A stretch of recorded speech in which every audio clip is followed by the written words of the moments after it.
do not remember the exact moment the journey truly began, because departure at sea rarely announces itself clearly.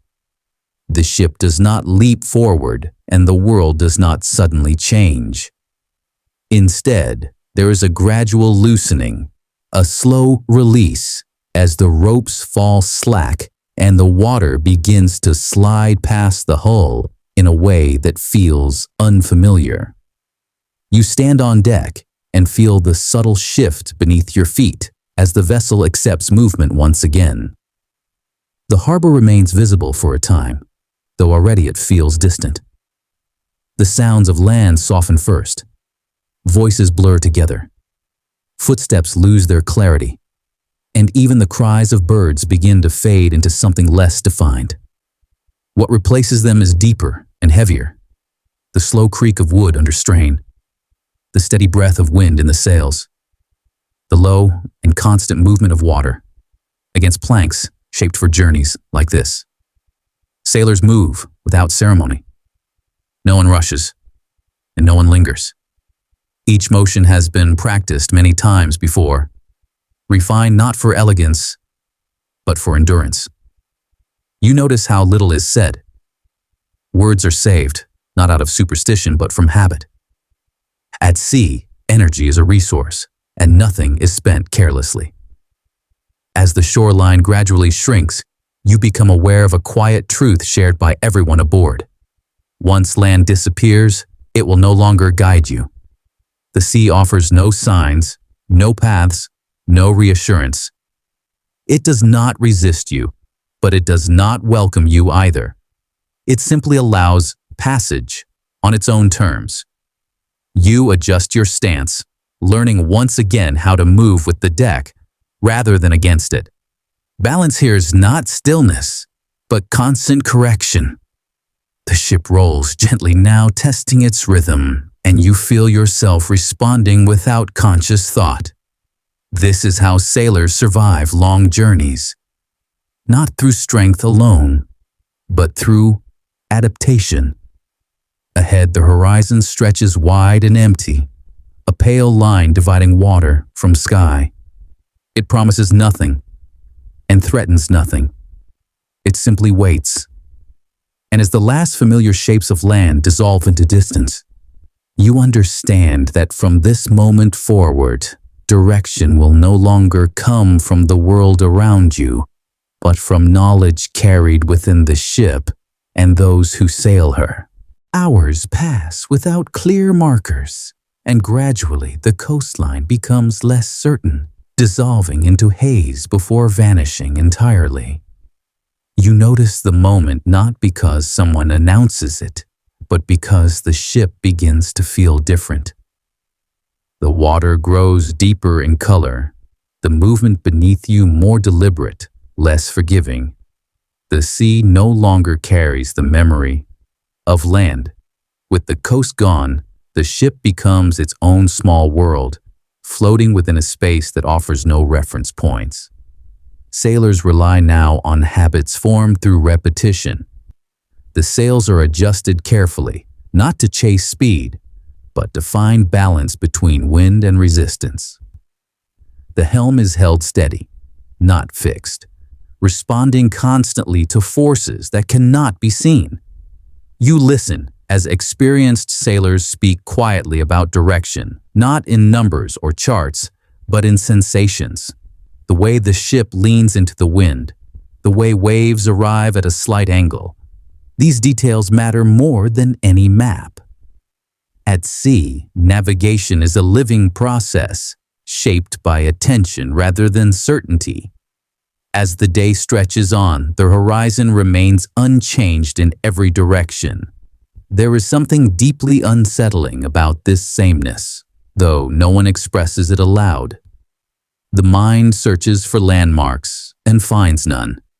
Instead, it learns to rest on movement itself, on the rhythm of waves rising and falling without variation. You begin to understand why sailors often say the sea empties the mind. There is nothing to fix your attention on for long. Thoughts come and go without resistance, carried away as easily as foam on the water's surface. This emptiness is not frightening. It is absorbing, drawing you inward. The ship continues forward, guided by memory, wind, and the steady discipline of those aboard. There is no turning back now, not because it would be impossible, but because direction itself has changed meaning. Land no longer lies behind you or ahead of you. It exists only as something remembered, while the sea becomes the only present reality. By the second day at sea, the ship no longer feels like an object you stand upon, but something you exist within. Its movements begin to settle into your body, teaching you when to brace, when to lean, and when to remain loose. You no longer think about balance. You respond instinctively, guided by subtle shifts that barely register in conscious thought. Daily life aboard unfolds without formal structure, yet nothing feels random. Tasks repeat, not in strict cycles, but in response to conditions. When the wind strengthens, attention shifts to sails and rigging. When it calms, hands turn to maintenance, checking ropes, reinforcing small weaknesses before they grow into larger problems. At sea, prevention is survival. Meals arrive quietly. Food is simple and functional, chosen for how well it lasts rather than how it tastes. Hard bread is softened with water. Salted meat is portioned carefully. Each bite is measured, not from scarcity yet, but from discipline learned through long voyages. Fresh water is consumed sparingly, never wasted, always respected. You learn quickly how to eat and drink with the motion of the ship, timing each movement to avoid resistance. Even rest must be negotiated. Sleep comes in short stretches, shaped by noise, motion, and duty. Yet over time, fatigue transforms into something steadier, a low background presence rather than sharp exhaustion. Conversation remains minimal, but not absent. Words are exchanged when needed, often brief and practical. Stories are rare in these early days. The sea demands attention, and sailors know better than to distract themselves too soon. Silence here is not awkward, it is functional. As you stand watching the waves rise and fall, you feel the hypnotic pull of repetition. The sea does not change its nature from moment to moment. It repeats itself endlessly, yet never feels identical. This quiet consistency begins to shape your thoughts, slowing them, smoothing their edges. You realize then that the journey is no longer about reaching a destination. It has become an experience of endurance, awareness, and surrender to rhythm.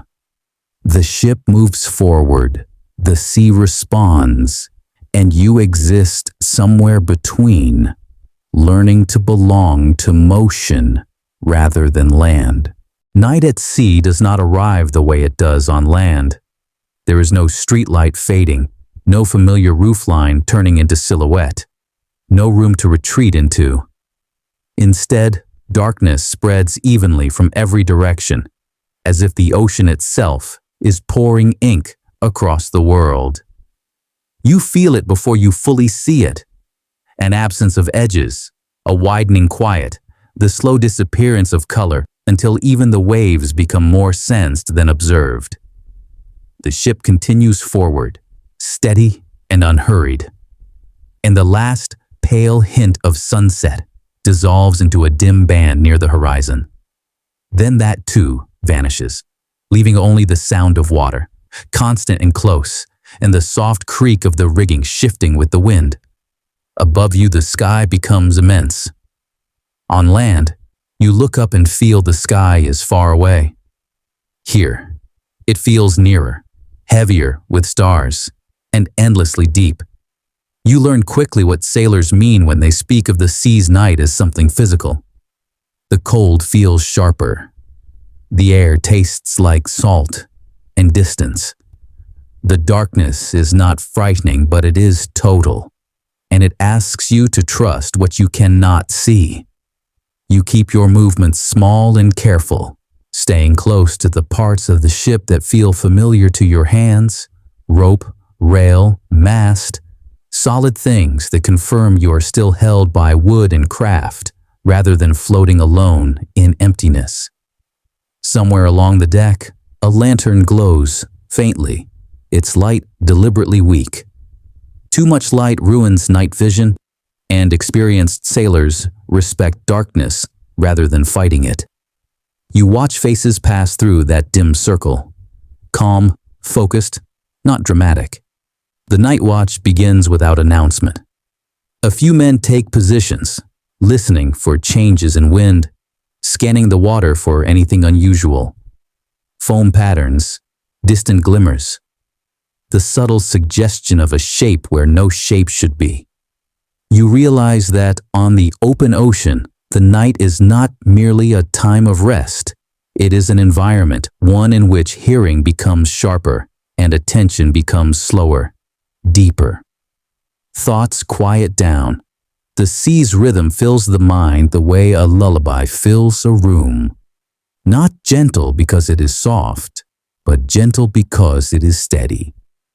And as the ship's motion rocks you with patient consistency, you feel your awareness stretch outward into the darkness, then return inward again, calmer each time. When the sky is clear, the stars become more than decoration. They become a map that cannot be carried, only remembered. You stand near the helmsman and watch the way his gaze moves, never fixed on one point for long, but drifting between horizon and sky, between the line of the sea and the slow wheel of constellations above. He does not look as if he is searching. He looks as if he is confirming what he already knows. A sailor of this era carries directions in his head, the way a musician carries a melody. He remembers how certain stars rise, how others tilt and set, how the steady presence of the North Star offers an anchor when everything else shifts. You follow his attention upward and begin to recognize patterns. A curve of light that feels like a ladle, a scattered line that suggests a path, a cluster that appears only when the season is right. The sky is a clock, a compass, and a story told the same way. Night after night, you hear quiet instruction offered in simple words. Not lectures, not numbers, but practical observations. Keep that bright star off the port side. Let the line of 3 guide your angle. Watch how the wind presses the sail and how the ship responds. Navigation is never one tool. It is the agreement between many small signals. The stars suggest direction. The wind sets limits. The sea introduces drift, and the ship translates it all into motion. Sometimes clouds pass through, and the stars vanish for a while, and you notice how little the crew reacts. They do not panic when the sky is hidden. They have other methods, estimating speed by time and wave rhythm, reading the direction of swell, feeling current through subtle pull against the hull. Even smell can matter.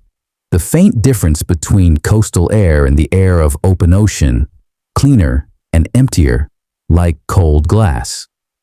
You begin to understand that finding the way at sea is not a single act. It is continuous attention. A sailor is always correcting, always adjusting, always accepting that certainty is not available. The ship does not travel along a drawn line. It travels along a living path shaped by sky and water and human patience. And as you watch the helmsman keep the ship steady beneath the turning stars, you feel something loosen inside you. On land, direction is imposed by roads. Here, direction is chosen softly. Moment by moment, guided by light so distant it takes your breath away. After several days, you stop thinking of meals as moments of pleasure and begin thinking of them as small rituals that keep the body steady. Food on a long voyage is chosen for one main reason: it survives. Taste becomes secondary, and variety becomes a luxury remembered more than expected. Still, the act of eating is not rushed. At sea, haste wastes energy, and the ship's motion punishes careless movement. You watch the crew gather in small groups, sitting where the deck is most stable, backs against wood, knees braced, bowls held low. The food is familiar to them: hard biscuit that cracks like dried clay, softened with water, or dipped into broth when broth is available. Salted meat, tough and dense, portioned carefully so that no day steals from the next. Dried peas or beans simmered slowly in a pot when the weather allows a fire to be managed safely. On calmer days, there might be a simple porridge, grain cooked thin, warmed just enough to spread comfort through the chest. Water is guarded like treasure. Barrels are checked often, and each sailor learns to drink in measured amounts, not because the throat asks less, but because the voyage demands discipline. When water grows stale, it is sometimes mixed with weak beer or diluted wine, not for celebration, but for preservation. Fermentation can keep liquids safer for longer. You taste it and understand why sailors speak of it without romance. It is practical, sharp, and oddly grounding. There are small additions that matter more than they should. A pinch of dried herbs, a slice of onion if it has not spoiled, a bit of vinegar to cut through heaviness. Such things are not guaranteed. They appear, then vanish again, and the crew accepts this without complaint. At sea, you learn to appreciate what arrives without demanding it return. As you eat, you notice how conversation stays quiet, as if the ship itself prefers calm. Jokes are brief, stories are saved. Most of the crew chews slowly, eyes half on the horizon, half on their hands, the mind resting in the rhythm of movement. The meal ends not with satisfaction, but with steadiness. Enough energy to continue, enough warmth to face wind and spray. You realize that this is part of the ocean's lesson. It reduces life to essentials, then teaches you to find comfort inside those essentials. A bowl of thin broth, a mouthful of biscuit, a measured drink. Simple things, made meaningful by the endless water surrounding you. There comes a point when the sea stops feeling like a surface and begins to feel like a force. You notice it first in the way the ship responds, lifting higher than before, dropping with a weight that travels through the deck and into your legs. The waves are no longer gentle repetitions. They arrive with intention, shaped by wind that has found its strength somewhere beyond the horizon. The crew does not react with alarm. This is not danger yet, only change. Sails are adjusted carefully, not tightened too much, not loosened too far. Ropes hump softly under strain, and the ship leans into the motion like a living thing, learning how to carry a heavier load. You feel the difference immediately. Balance now requires attention rather than habit. You learn how to move when the deck tilts unpredictably, how to place your feet so they anticipate motion rather than respond to it. The sea teaches quickly, and mistakes are corrected by cold spray and sudden shifts that remind you to stay present. There is no anger in the waves, only power, and power demands respect. Water breaks over the bow more often now, scattering across the deck in sharp, salty bursts. You wipe your face and taste it, stronger than before, as if the ocean itself is closer. The sound of waves deepens, each impact against the hull carrying a low, hollow echo that feels larger than the ship. It is not frightening, but it is unmistakable. The sea is awake. You notice how conversation fades further. Instructions are given clearly, briefly, then silence returns. Each sailor watches a different part of the ship, understanding that no single pair of eyes can read everything at once. The work becomes physical in a quiet way, hands steady, shoulders engaged, breath measured. As the hours pass, the rhythm settles again, though it is heavier now. The ship rises and falls with determination, and you begin to trust that it knows how to do this. It was built for moments like these, and as you move with it, you feel a strange calm beneath the effort. The sea has grown stronger, but so has your awareness. You are no longer just crossing water. You are learning how to exist within it. As the wind strengthens, you begin to understand that it speaks its own language, one learned through listening rather than hearing. It moves through the rigging with different tones, sometimes a low, steady pull, sometimes a sharper whistle that signals change.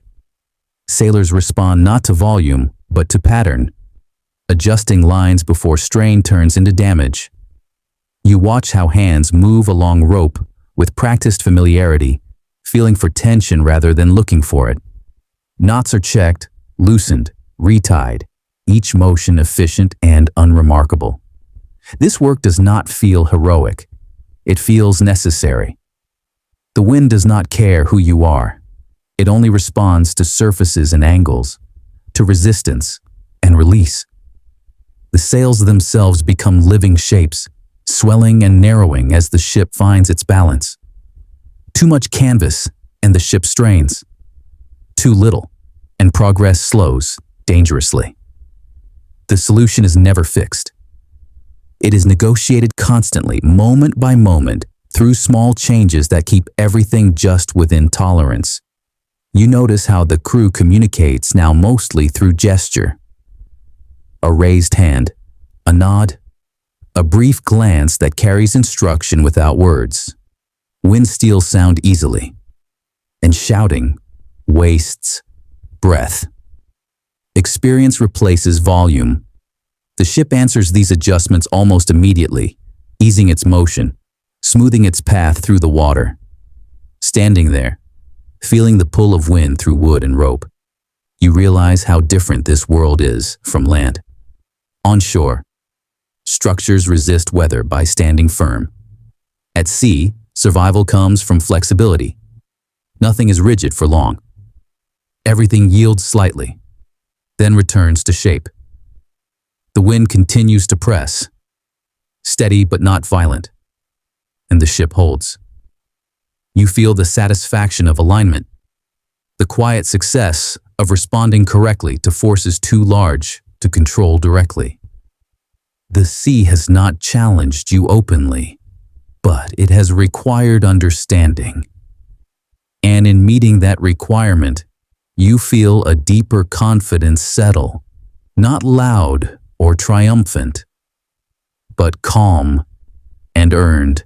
That night, the darkness feels different, not heavier, but closer, as if the ocean has drawn the sky down to meet it. There is no moon, no clear line between water and air, only a vast, shared blackness broken occasionally by pale foam when waves collapse into themselves. You rely less on sight now and more on sound, on vibration, on subtle changes that pass through the ship before they reach your thoughts. The sea speaks constantly in the dark. Water rushes along the hull in overlapping layers, sometimes smooth, sometimes broken by sudden force. The rigging answers with creaks and low groans that rise and fall with ship's movement. You learn which sounds belong to normal strain and which deserve attention. Panic comes from misunderstanding. Knowledge brings calm.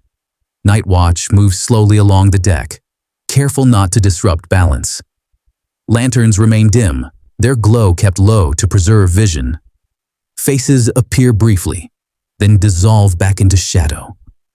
Words are exchanged quietly, close to the ear, as if the darkness itself might be listening.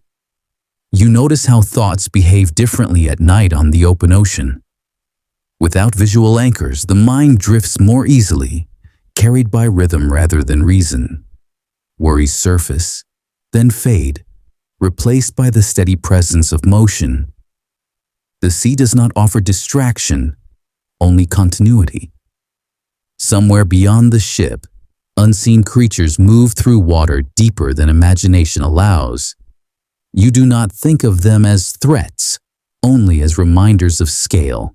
The ocean holds more than you can perceive, yet it does not announce itself. It simply exists, vast and indifferent. As the hours pass, you find yourself growing calmer rather than more alert. The darkness demands trust, and trust quiets the mind.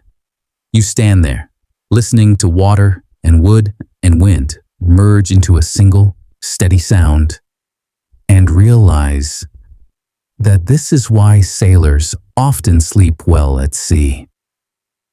The ocean does not lull you with softness. It lulls you with constancy. Long before a storm announces itself with wind or rain, the sea begins to change in quieter ways. You notice it in the surface of the water first. The waves no longer follow a single rhythm. Smaller patterns begin to ride over larger ones, crossing at slight angles, colliding and dissolving without order. The ship responds with subtle hesitation, as if it is listening more carefully than before. The air feels heavier against your skin, not colder, not warmer, simply dense, like breath held too long. Experienced sailors move differently now. They pause before adjusting a line, look longer at the horizon, test the wind with lifted fingers. No one says the word storm. It is unnecessary. The signs are enough.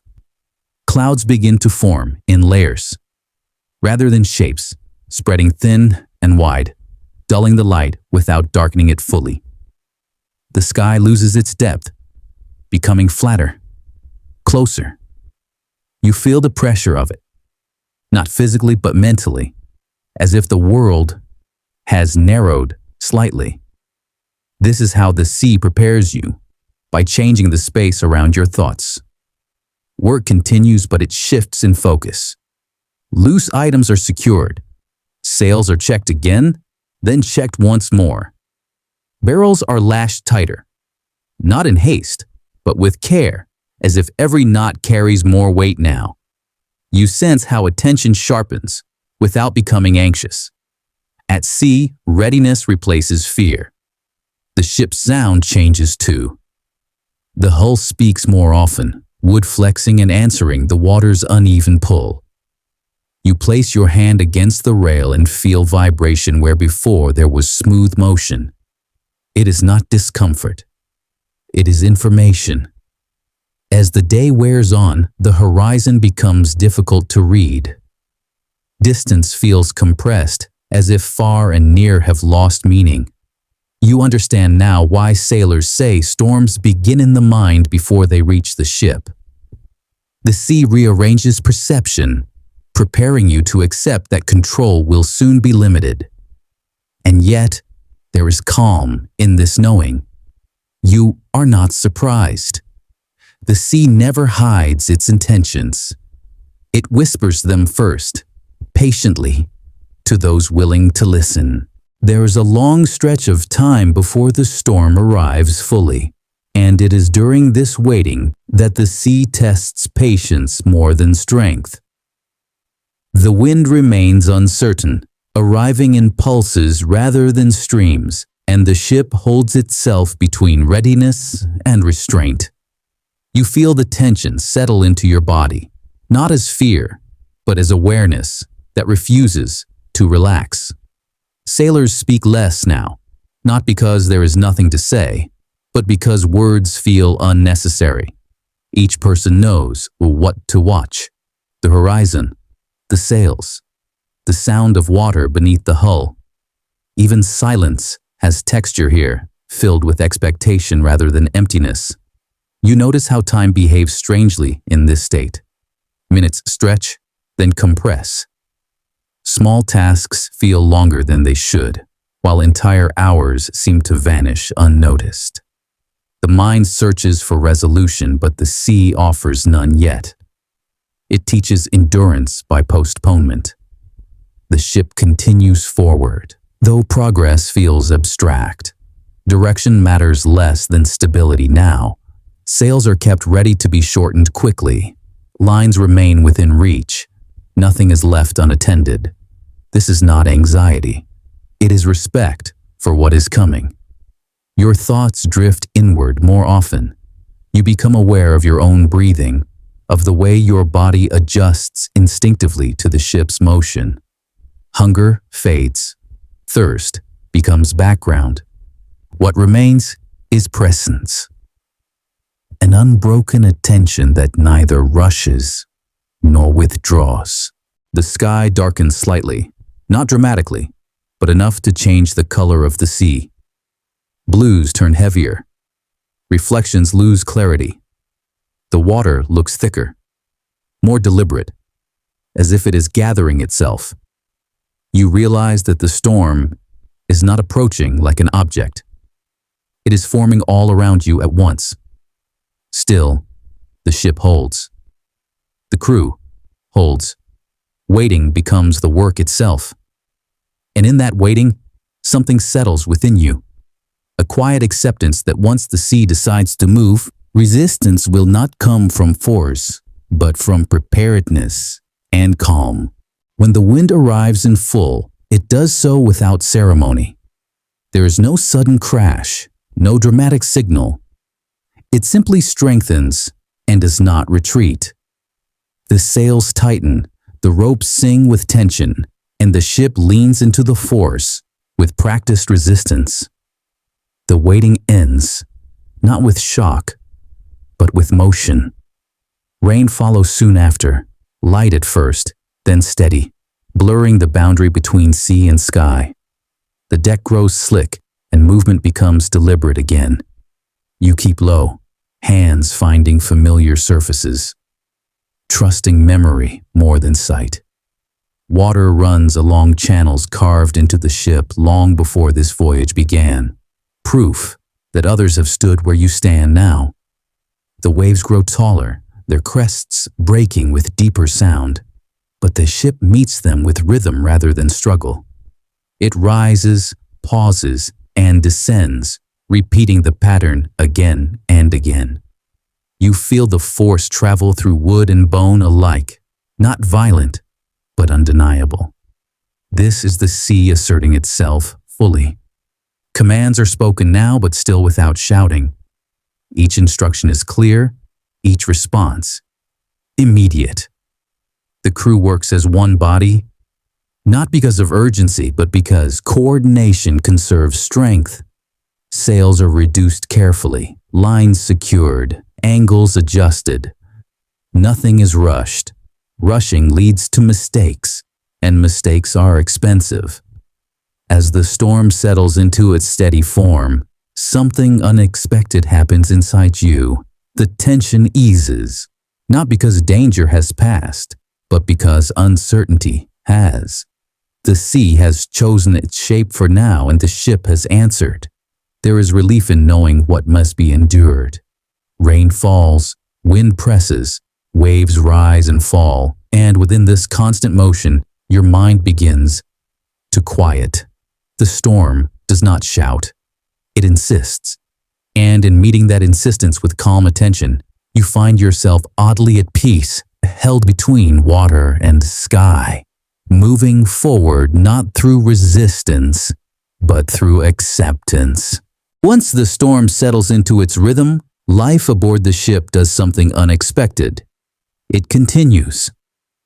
The chaos you might imagine never arrives. Instead, the sea establishes a new normal, and the ship adjusts to it with quiet persistence. The wind remains strong, the rain steady, yet everything now feels measured, almost predictable in its intensity. You move more slowly, choosing each step with care, staying close to solid surfaces.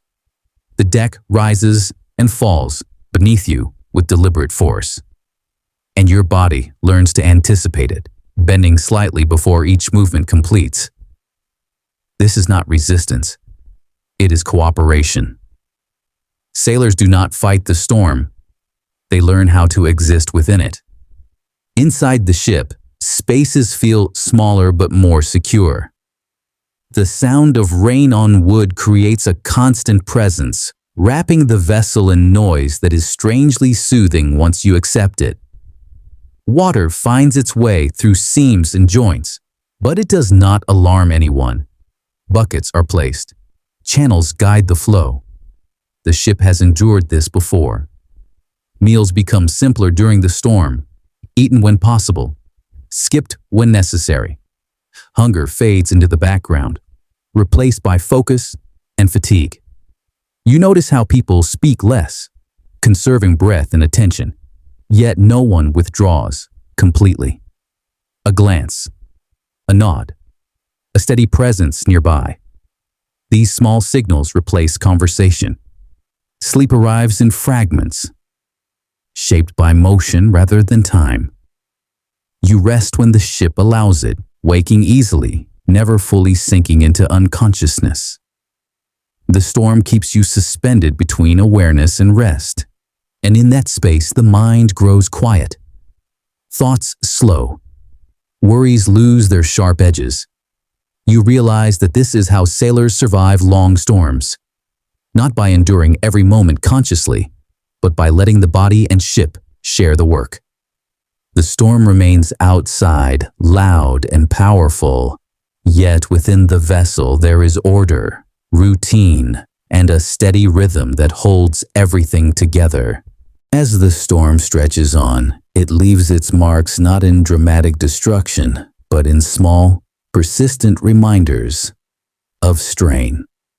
A rope begins to fray where it rubs too long against wood. A plank shifts slightly, allowing more water than before. These are not emergencies, but they demand attention. At sea, small problems grow quickly if ignored. You watch as sailors address each issue methodically. Repairs are made while the storm still presses against the ship, not after it passes. A rope is reinforced, a wedge tapped into place, a loose fitting secured with careful hands. Each action is deliberate, carried out in moments when the ship's movement allows for it. No one complains. This work is not viewed as misfortune, but as part of the journey. The sea tests everything slowly, and the ship answers in small corrections rather than grand gestures. You begin to understand how long voyages survive not through strength alone, but through constant care. The act of repair brings focus. Hands stay busy, minds stay anchored. Even as the wind howls outside, there is calm in doing what can be done. The rest is left to the ship and the sea to negotiate between themselves. You notice how confidence grows quietly from these moments. Not confidence in victory over the storm, but confidence in resilience. The ship may bend, but it does not fail. People may tire, but they do not panic. Everything continues, adjusted rather than broken. As another repair is completed, you step back and feel the vessel steady slightly beneath your feet. It is not dramatic, but it is real. These small acts hold the journey together, one careful correction at a time. After enough time has passed within the storm, something subtle changes inside you. The fear you expected never arrives. and the tension you felt earlier dissolves into a quieter awareness. Your mind begins to move with the sea the way your body already does. Thoughts rise and fall like waves, appearing briefly before sliding away. You stop measuring time altogether. Hours blend together, marked only by shifts in light or changes in wind tone. The storm becomes a constant presence rather than an event. And in that constancy, your thoughts lose urgency. You are no longer waiting for it to end. You are simply within it. The sound of the sea becomes layered and familiar. You can distinguish the deeper impact of large waves from the softer rush of water along the hull. Each sound carries information, and understanding replaces uncertainty. What was once overwhelming now feels navigable. This is one of the ocean's quiet lessons. When resistance ends, attention deepens.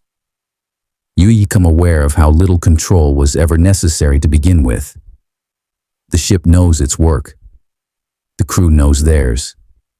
Your role is simply to remain present. As you rest briefly, braced against wood that vibrates gently beneath your shoulder, your breathing slows to match the ship's movement. You feel suspended, not between danger and safety, but between effort and rest. The storm does not disappear, yet it no longer dominates your thoughts. In this state, sleep comes lightly and leaves just as gently. You drift not away from the sea, but with it, carried by a rhythm older than memory. And somewhere within that rhythm, you find calm, not despite the storm, but because you have learned how to move inside it. The storm does not end suddenly. There is no clear moment when the sea decides to release its hold. Instead, you begin to notice small changes that feel almost imagined at first. The wind no longer presses with the same insistence.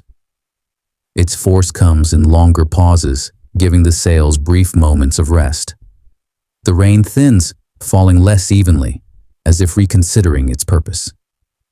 You feel it in the ship before you fully trust what you sense. The deck still moves, but the rises feel smoother, less abrupt. The hull answers the water with fewer, sharp vibrations.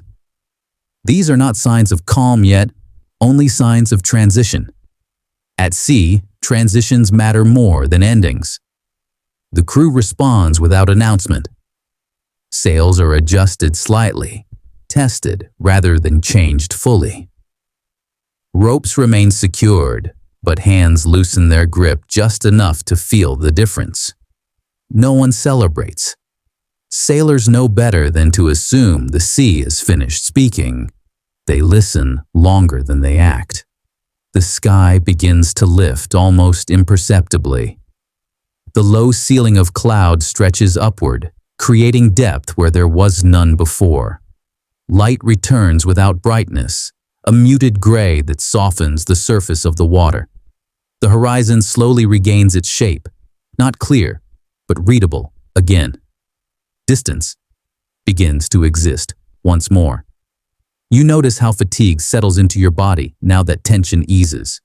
During the storm, effort replaced exhaustion. Now, as the need for constant correction fades, tiredness arrives quietly, heavy, but manageable.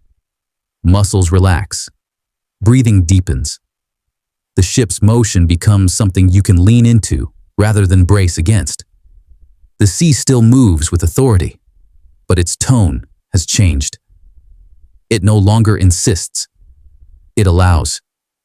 Waves roll past instead of colliding, their energy stretched over longer distances. You realize that the storm has not disappeared. It has simply moved on, carrying its intensity elsewhere. As you stand watching the water reorganize itself, you feel a sense of continuity rather than relief. This is not survival in dramatic terms. This is passage. The ship remains whole, The crew remains steady. And the sea, having made its point, now permits the journey to continue. When the sea finally settles into a gentler rhythm, there is no cheer, no release of sound. The crew does not gather to mark survival. At sea, endurance is expected, not rewarded. Instead, attention turns inward, toward assessment. Every storm leaves traces, and these must be understood before anything else resumes. You walk the deck slowly, noticing details that were invisible during the storm. A section of railing darkened by constant spray. A sail edge worn thinner by strain. Small pools of water collected in corners where movement allowed them to remain. None of it feels urgent, but all of it matters. Sailors move quietly, checking, touching, listening. A plank is pressed underfoot to feel its response. A rope is run through the hands to detect weakness. The ship tells its story through resistance and sound. Those who know how to listen hear everything they need. Inside the vessel, spaces feel altered. The air smells of damp wood and salt, heavier than before. Personal belongings are reorganized, dried where possible, accepted as changed where not. No one complains. The sea does not return things untouched. Meals resume slowly. Food tastes the same, but the act of eating feels different now. More deliberate, more grounding. Warmth spreads again through the body, not as comfort alone, but as reassurance that routine has returned. Conversation increases slightly, though still restrained. Short observations replace silence. Never exaggeration. You notice how the mind responds to this quiet. After days of constant awareness, thought begins to wander again, gently, without urgency. Memories surface. Imagination returns.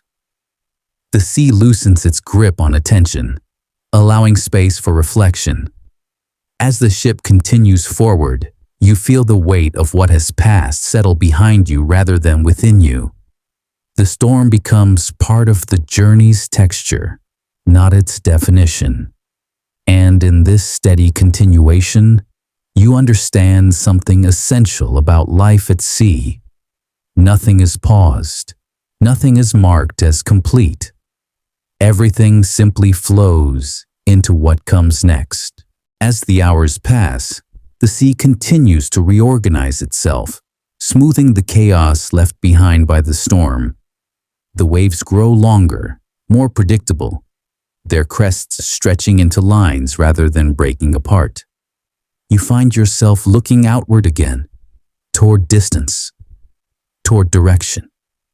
The horizon, once hidden and compressed, returns as a steady boundary between water and sky. This return feels significant, though no one comments on it. Direction matters again.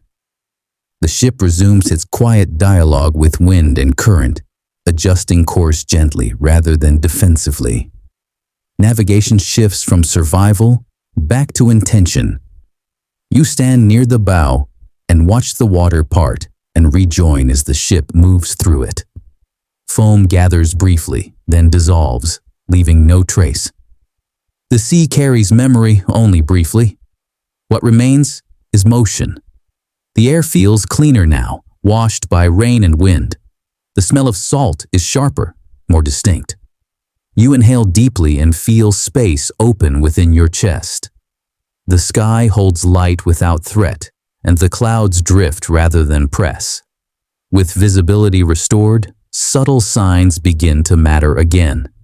The direction of swell, the behavior of birds, distant and occasional. Even debris floating past tells stories of other waters, other forces at work far beyond sight. The ocean connects everything without explaining anything. You realize that this moment, after the storm, before routine fully returns, carries its own quiet beauty. It is a space of balance, where effort has eased but awareness remains. The journey feels possible again, Not because danger is gone, but because understanding has deepened. As the ship continues forward beneath a sky that finally feels distant again, you feel yourself settle into the voyage with renewed calm. The sea stretches ahead, wide and patient, ready to carry you onward, one measured wave at a time. Pirates do not enter the journey suddenly. They arrive first as an idea, carried quietly between sailors, never announced directly. You hear them mentioned in low voices, not as stories, but as possibilities. A shape seen days ago on the horizon, a sail that changed course too quickly, a stretch of water known for trouble rather than storms. These whispers change behavior without changing tone. No one panics, no one raises alarms. Instead, attention sharpens again, this time not towards the sea, but toward other ships that might share it. Eyes linger longer on the horizon. Conversations end more quickly when another presence is spotted far away. Historically, sailors feared pirates not for their cruelty alone, but for their unpredictability. Pirates were not armies. They were opportunists. They avoided resistance when possible and attacked only when advantage was certain. This knowledge lives quietly among the crew, shaping how they observe rather than how they react. You notice how routine adjusts subtly. Night watches become slightly more alert. Lantern light is reduced even further after sunset. The ship's profile against the horizon is kept deliberately modest, sails adjusted to avoid unnecessary visibility. These are not defensive acts in the dramatic sense. They are acts of discretion. The sea itself feels unchanged, indifferent to human intentions. Waves roll, as they always have. Wind presses without concern. And yet, within this vast neutrality, human attention grows more precise. The possibility of pirates does not dominate thought. It simply occupies a corner of it, like weather that may or may not arrive. As you stand looking outward, you realize that the fear of pirates was often greater than the pirates themselves. Many voyages passed without encounter, guided instead by caution and patience. And in that caution, sailors found a strange comfort. The understanding that awareness, rather than force, was their greatest protection. One afternoon, as the sea stretches quietly in every direction, you notice a shape where there should be nothing at all. It is faint, barely more than a suggestion, resting just above the line where water meets sky. At first, it could be a trick of light, a shadow pulled from clouds that no longer exist. You do not point it out immediately. At sea, certainty matters more than speed. Gradually, others notice it too. A pause in movement. A longer look, a shared glance. No words are exchanged at first. The shape remains distant, unchanged, neither approaching nor retreating. It sits there, suspended in possibility. Experienced sailors study such signs carefully. The angle of the sail, the way the hull cuts the water, whether the shape holds its position relative to the waves. Pirates rarely rushed blindly. They observed first, testing advantage. But they also avoided effort when reward seemed uncertain. You watch as small adjustments are made aboard your ship. Course shifts slightly, not away, not toward, but sideways, subtle enough to appear natural. Sails are altered to reduce speed just enough to suggest nothing worth pursuing. The ship becomes less interesting without announcing itself as cautious. Time stretches again. Minutes feel longer as the shape remains, then slowly begins to fade, not disappearing, but losing definition as distance and light change. Whether it was a pirate ship, a merchant, or something else entirely remains unknown. Eventually, the horizon empties once more. No encounter occurs, no danger confirms itself.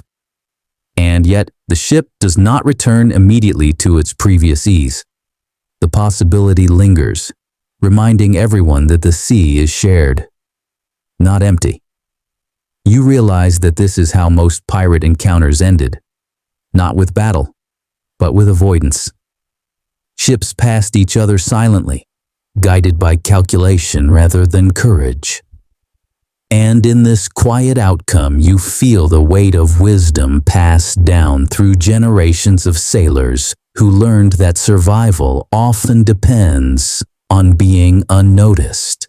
Contrary to popular stories, sailors rarely relied on weapons alone to protect themselves from pirates. Their first defense was always strategy. Avoidance mattered more than confrontation.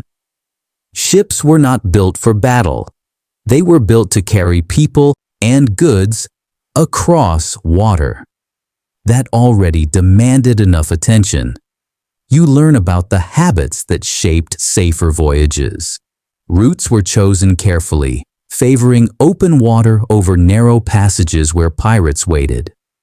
Travel times were adjusted to avoid predictable patterns. Even the appearance of the ship mattered. A vessel that looked worn but steady suggested experience, not weakness. At night, discipline became protection. Lights were kept minimal. Noise was reduced. The ship moved quietly through darkness, trusting stars and memory, rather than announcing its presence. These choices did not guarantee safety, but they reduced risk. Sailors also relied on reputation. Certain ships were known for strong crews or difficult captains. Pirates preferred easier targets. Strength did not always mean arms. It meant readiness, coordination, and the willingness to respond decisively if needed. You realize how much of this knowledge lives between words, passed down through observation rather than instruction. No manual exists for avoiding pirates. Only habits refined through countless journeys remain. As the ship continues on its course, you feel reassured not by force, but by understanding. The sea is dangerous enough without inviting trouble. And so, the sailors do what sailors have always done. They move carefully, quietly, and with respect for the unseen choices others might make beyond the horizon. As days pass without incident, the tension surrounding pirates begins to soften, not disappear, but settle into the background. It is during these quieter stretches that stories emerge, not dramatic tales of battle, but measured recollections shared by those who have sailed these waters before. You listen as an older sailor speaks of a ship he once saw drifting with no flags raised, its crew gone, its fate unanswered. Another mentions a time when pirates sailed alongside a vessel for hours without engaging, simply observing, waiting for a mistake that never came. These stories are not told to frighten, but to teach. At sea, stories function as maps of possibility. They outline what could happen without insisting that it will. Sailors listen without interrupting, understanding that these narratives carry practical value. Each detail becomes a reference point, shaping awareness rather than imagination. You notice how the tone remains calm. No embellishment, no need to exaggerate. Fear loses power when it is described plainly. The sea does not reward drama. As the stories end, silence returns naturally. The ship continues forward, carrying not just people and supplies, but accumulated experience. And in that quiet continuity, you sense how sailors learn to coexist with uncertainty. Not by eliminating it, but by understanding it deeply enough to remain calm in its presence. Eventually, the days pass without further signs. No shapes on the horizon. No rumors confirmed. The sea resumes its steady rhythm, and the idea of pirates fades back into the vastness that holds it. This absence feels meaningful, At sea, nothing happening is often the best outcome. You realize how much energy was spent simply on awareness, and how relief arrives not as celebration, but as quiet release. The ship does not relax completely. It never does. But tension eases enough to allow thought to drift again. Routine returns gradually. Meals feel more regular. Conversation becomes lighter. Attention remains outward, but not strained. The journey continues, uninterrupted. In this way, pirates leave their mark without ever appearing. They shape behavior, sharpen senses, then dissolve into memory.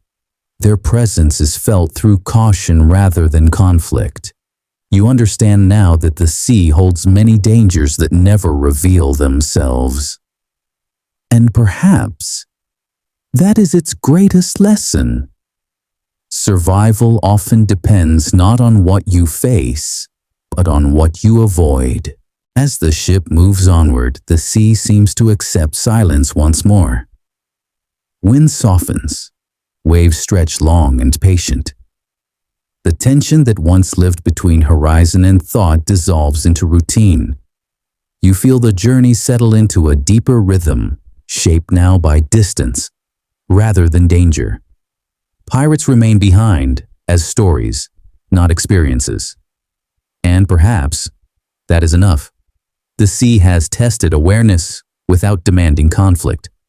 It has reminded the crew that danger exists without insisting it arrive. You stand quietly watching the water pass, feeling the calm return fully. The journey continues, unbroken, carried forward by wind, patience, and the quiet wisdom of those who know when to remain unseen. The sea is calm enough to allow routine to return, but no one treats it as permission to relax completely. After the distant sail disappears, the captain orders a quiet course check. Two sailors bring out the worn chart and lay it flat across a barrel, weighing the corners with small tools so the wind cannot disturb it. No speeches are made. Routes are discussed in short sentences, clear and practical. The ship does not turn sharply.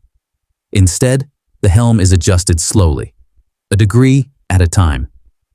So the movement blends naturally into the sea's motion.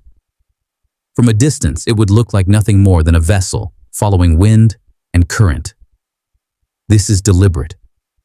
Sudden changes invite attention. Gradual ones disappear into normality.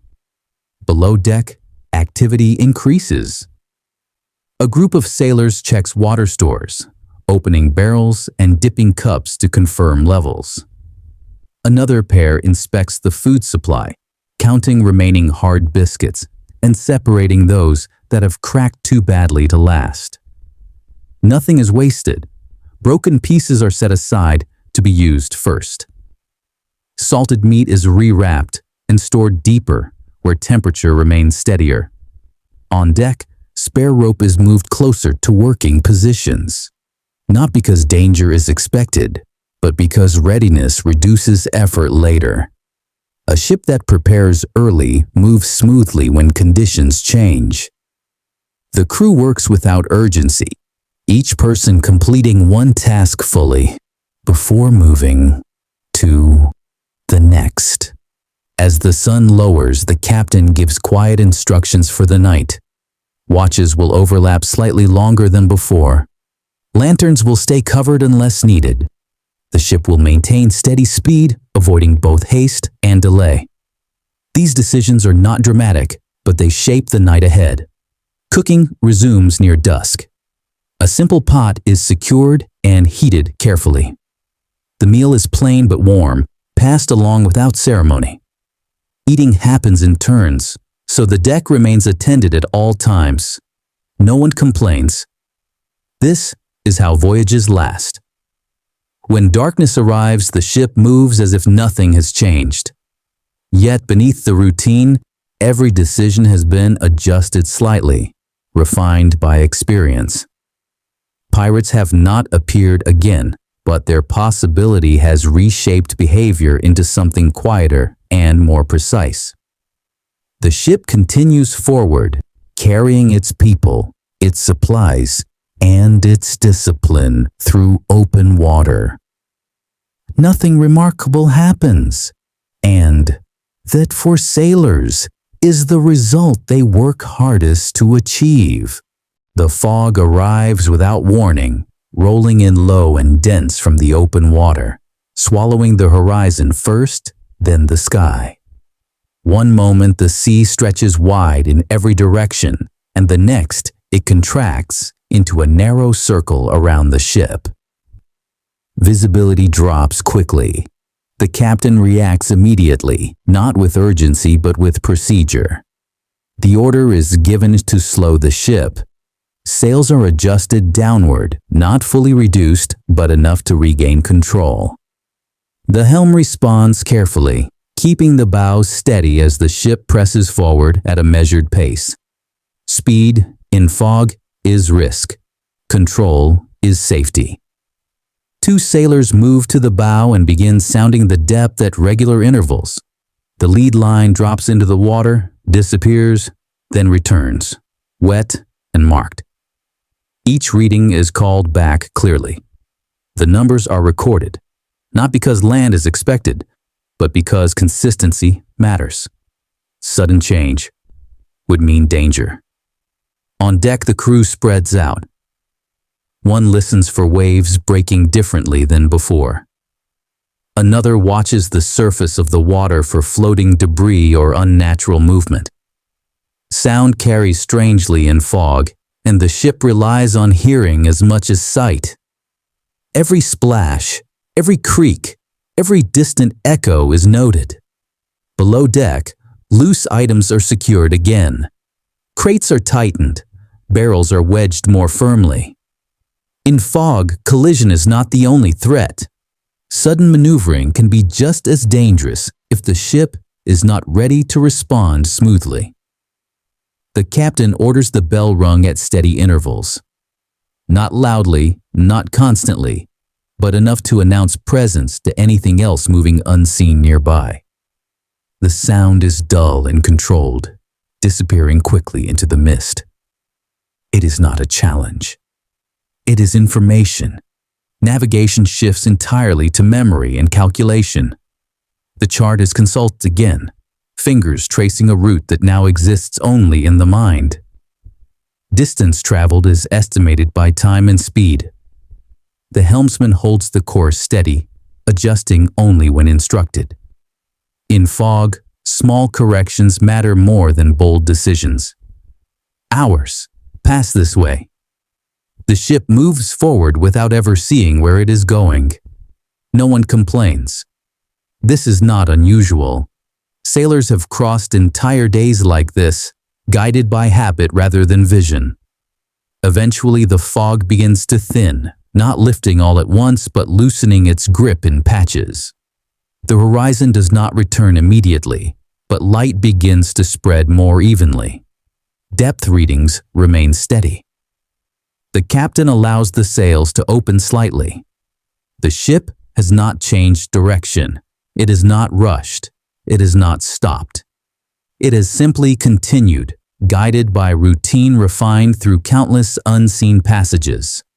And when the fog finally releases the world back into view, the sea looks exactly as it should.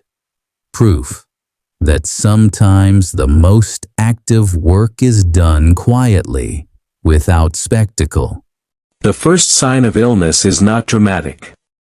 No one collapses. No alarm is raised. It begins with delay. A sailor assigned to the morning watch does not appear on deck at the expected time. Another goes below to find him sitting upright against a beam, breathing steadily but moving slowly, as if his body has chosen a different pace without asking permission.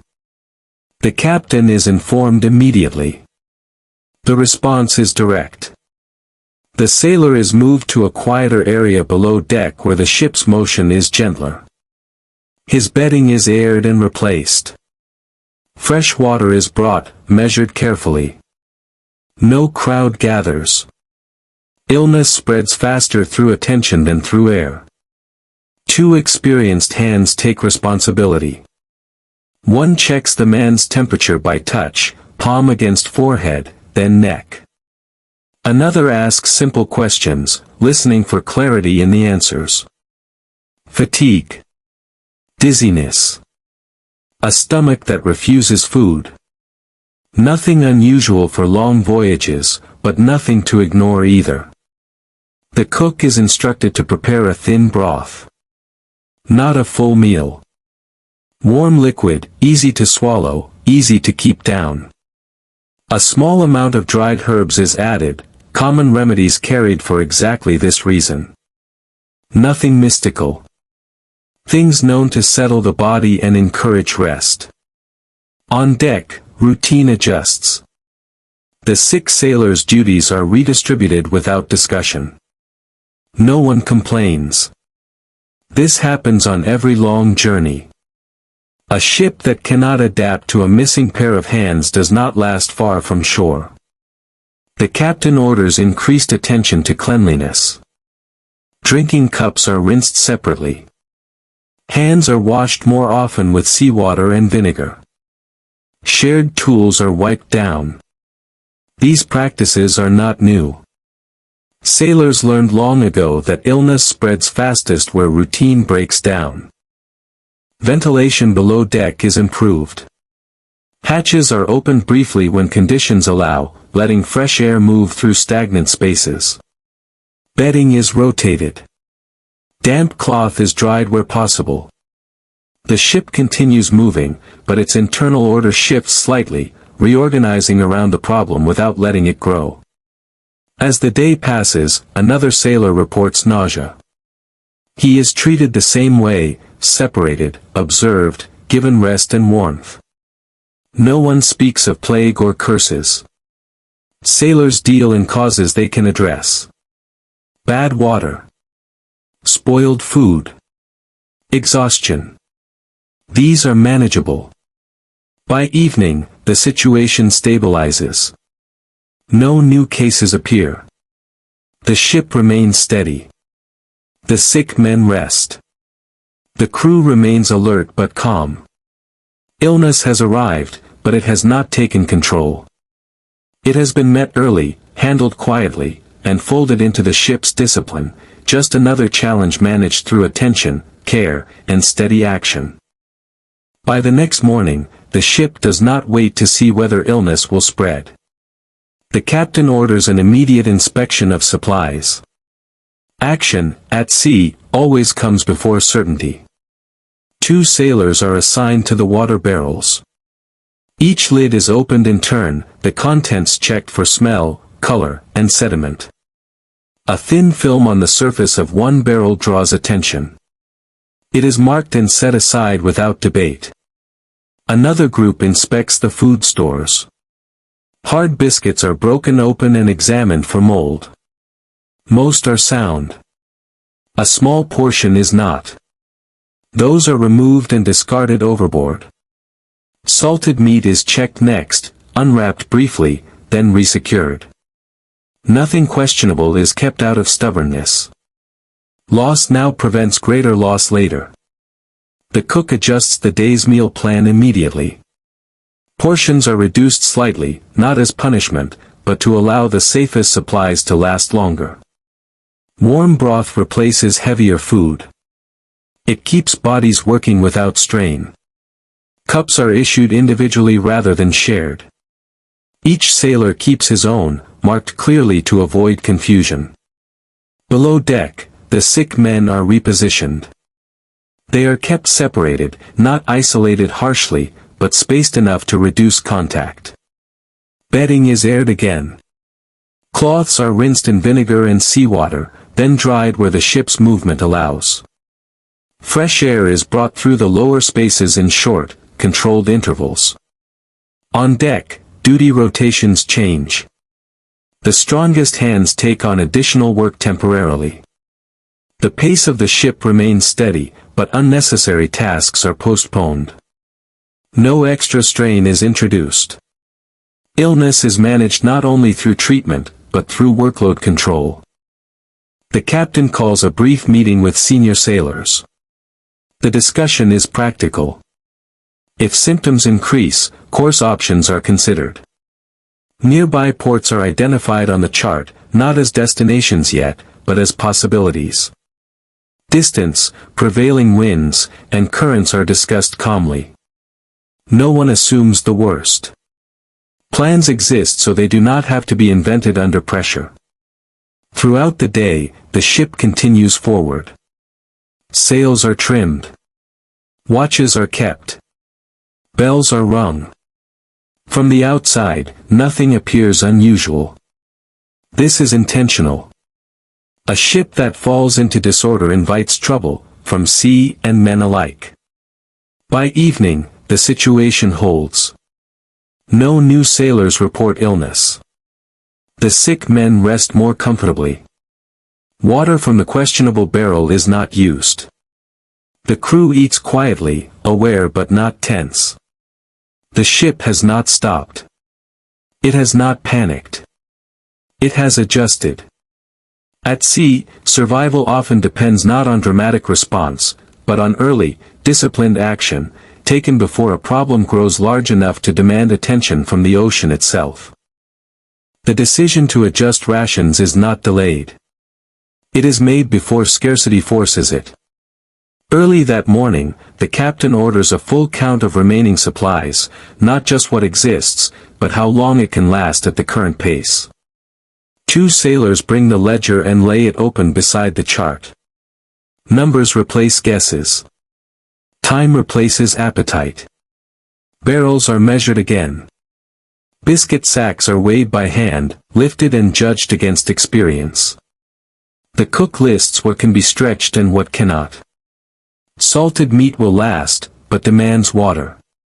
Dried legumes require fuel to cook. Fuel itself must be considered.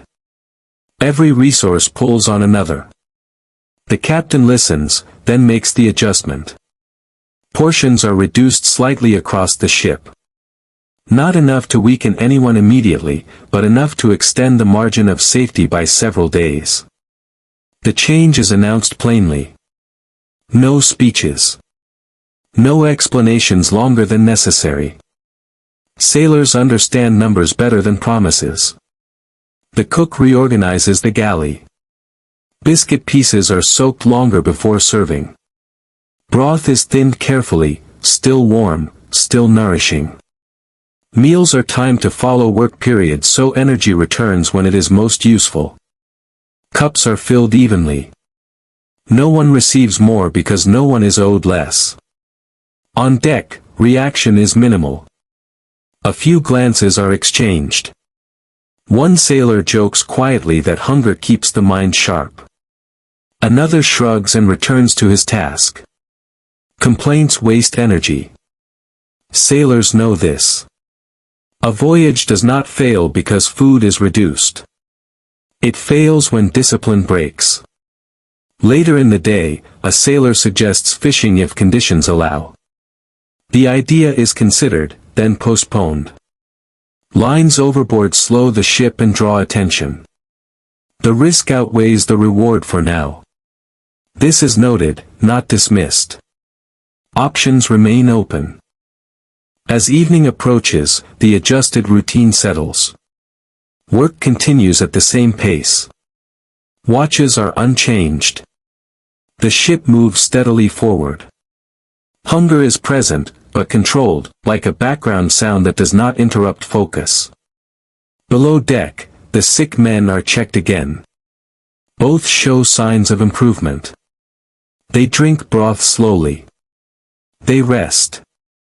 Their recovery confirms the earlier decisions. Clean water, lighter food, reduced strain, these measures work. The crew eats in silence that evening, not tense, but attentive. Each bite is smaller, but deliberate. No one rushes. Food is not consumed for comfort. It is consumed for continuity. The ship continues onward, now guided not only by wind and stars, but by calculation. Days are counted carefully, not meals. And in that counting, the voyage remains possible. The fog thins just enough to return distance, but not enough to offer comfort. Shapes emerge slowly, then retreat again, as if the sea itself cannot decide what to reveal. The ship maintains its reduced speed, bells sounding at steady intervals, announcing presence without inviting attention. Then it happens. A dark form materializes off the starboard bow, far closer than expected. Not a shadow.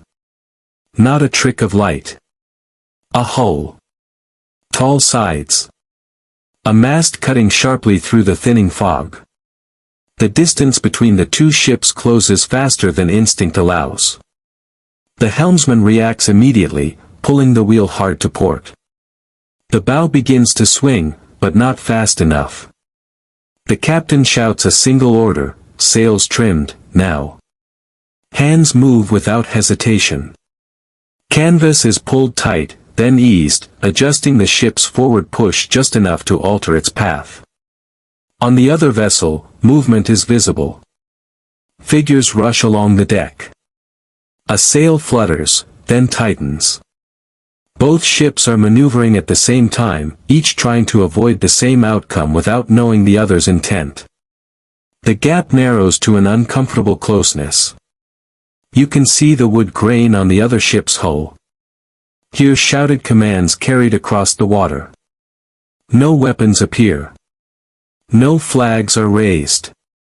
This is not a challenge. It is a mistake unfolding too quickly. The captain orders speed reduced further. The sails slacken. The ship slows just enough for the turn to complete. The other vessel slides past, close enough that spray leaps between hulls.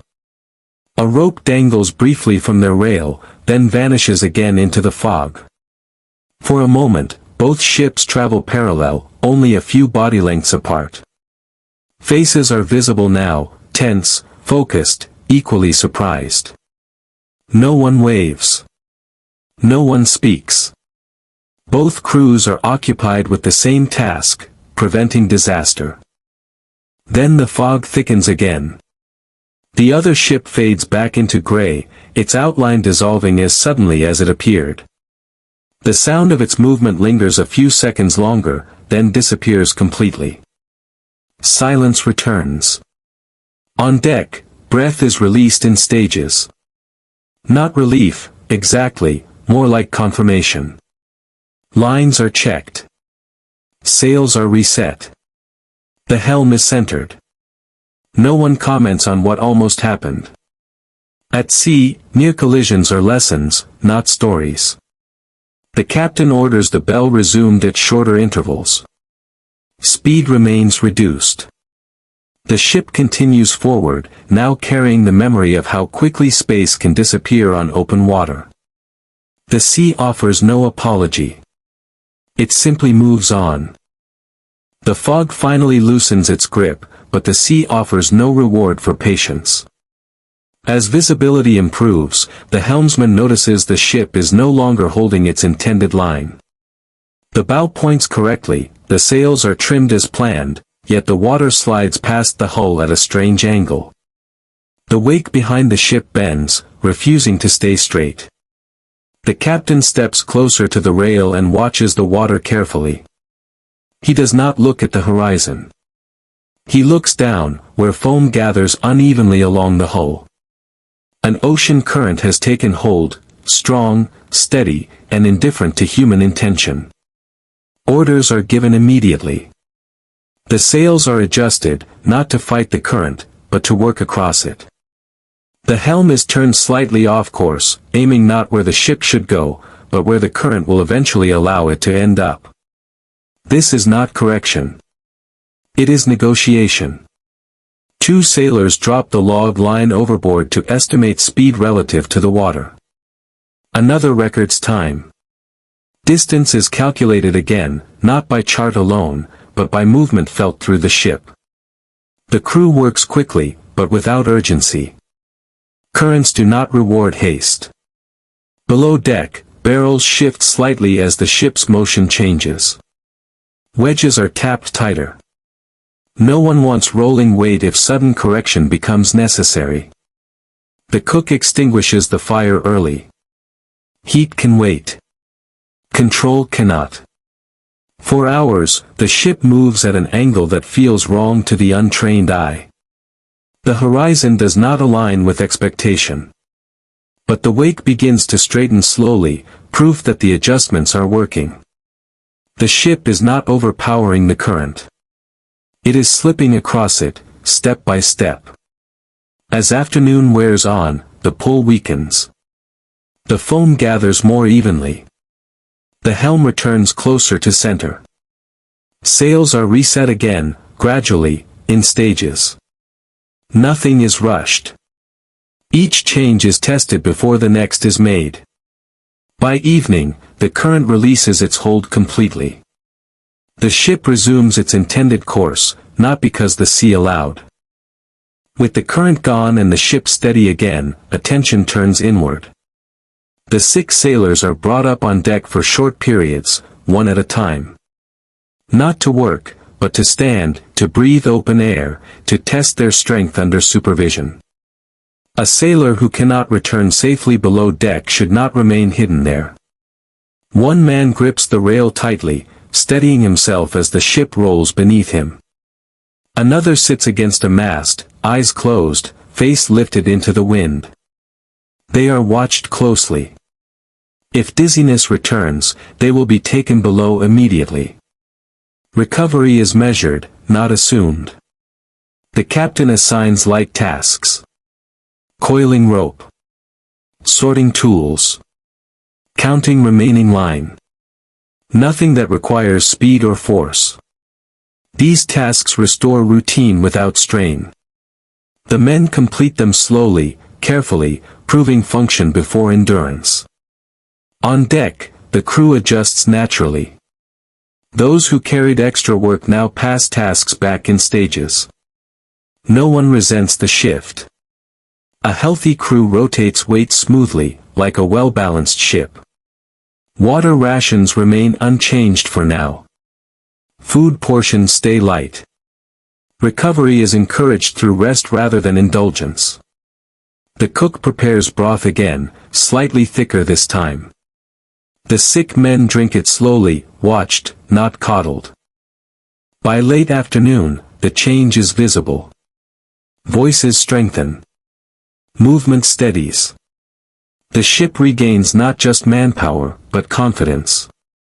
Illness did not take control.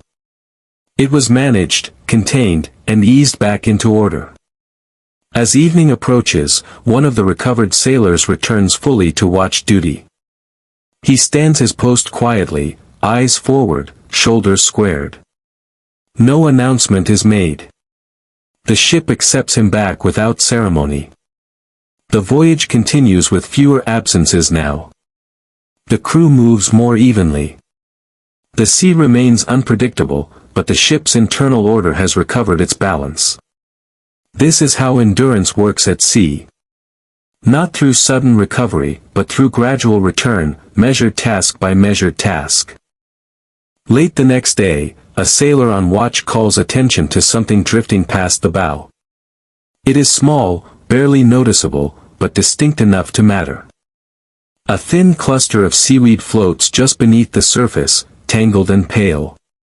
The captain approaches immediately. Seaweed this far from land is not common, but not impossible either. Context matters. Another sailor scans the water ahead. Then another points to a bird, circling low, not landing, but not leaving either. The ship does not change course yet. Observation comes first. The crew watches carefully as more debris appears, a broken reed, a fragment of wood worn smooth by water. None of it is fresh. All of it has traveled some distance. Charts are consulted again. Prevailing currents are discussed. Wind direction is checked against expectation. If land exists ahead, it is not close, but it is possible. Possibility alone alters behavior. The captain orders a slight adjustment, bringing the ship marginally upwind. This allows better control if the signs increase. Speed remains steady. No rush toward hope is permitted. As hours pass, the signs continue intermittently. Birds appear more frequently. The smell of the air changes subtly, less open, less empty. No one speaks of land yet. At sea, naming something too early invites disappointment. By sunset, the evidence is enough to justify preparation. Extra water is brought up. Supplies are checked again. If landfall becomes possible, the ship must be ready to approach safely, not desperately. That night, watch is doubled. Not out of fear, but anticipation. Shoals and unseen coastline present different dangers than open water. Bells are rung more frequently. Depth soundings resume. The ship continues forward, now carrying the quiet knowledge that the ocean may soon end its hold. The next morning begins with preparation, not celebration. The ship has not seen land yet, and until it does, nothing is assumed. Sails are trimmed for control rather than speed. Lookouts are positioned higher, scanning for color changes in the water and breaks in wave patterns. Depth soundings continue at regular intervals. Each reading is called back and recorded. The numbers remain deep, but they are slowly changing. Not dramatically. Just enough to matter. The cook prepares food early. If landfall occurs, work will increase, not decrease. Energy must be available. Water barrels are checked again. One is brought up and readied for refilling if fresh sources appear. The recovered sailors remain on lighter duty but stay active. Their strength is returning, and the ship needs every hand ready. Ropes are inspected. Anchors are checked and freed of rust. Everything that might be needed soon is made accessible now. Throughout the day, the signs persist but do not sharpen. The sea holds its answer just out of reach. The captain does not alter course further. Patience has brought them this far. It will carry them a little longer. As evening approaches, the horizon remains unbroken.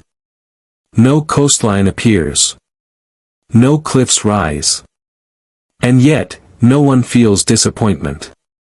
At sea, progress often comes quietly, without the moment of arrival you expect. The ship settles into night again, prepared, supplied, and attentive. Whether land appears tomorrow or days from now no longer matters. The crew has done what sailors do best, prepared without assumption, acted without haste, and continued forward under control. The ocean remains vast. But it no longer feels endless. The first sign of land is not a cliff or a shoreline. It is a change in the water. The waves ahead lose their long, even shape and begin to shorten, their crests breaking at irregular intervals. A lookout calls down from above, not with excitement, but with information. The color of the sea has shifted slightly, carrying more green than blue. The captain orders depth soundings increased. The lead line drops again and again, each reading called back clearly. The numbers remain safe but are decreasing steadily. This confirms what the water already suggests. Land is ahead, still distant, but real. Sails are adjusted immediately. Speed is reduced. Approaching land too quickly is more dangerous than staying at sea. The ship's profile changes, bow lifting less aggressively as forward motion is controlled. The helm responds with small corrections, keeping the vessel aligned with the safest approach. On deck, the crew reorganizes without instruction. Extra lookouts take position. One sailor watches the surface for breaking waves that might signal hidden shoals. Another tracks birds flying low and returning repeatedly in the same direction. These signs are logged mentally, not announced. Below deck, unnecessary movement stops. Crates remain secured. Nothing is unpacked. Landfall does not mean safety yet. It means complexity. The ship prepares for tighter water, not celebration.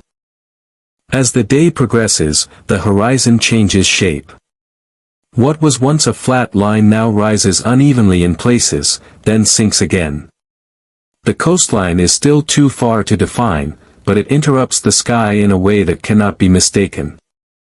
The captain orders the course held steady. No attempt is made to shorten the distance aggressively. Control remains the priority. The ship continues forward at reduced speed, measuring every mile carefully. Land has been found. The work, however, is only beginning. The ship does not head straight toward the land.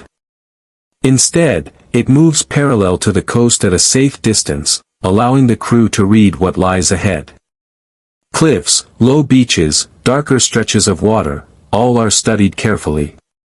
A coastline can hide danger as easily as it offers refuge.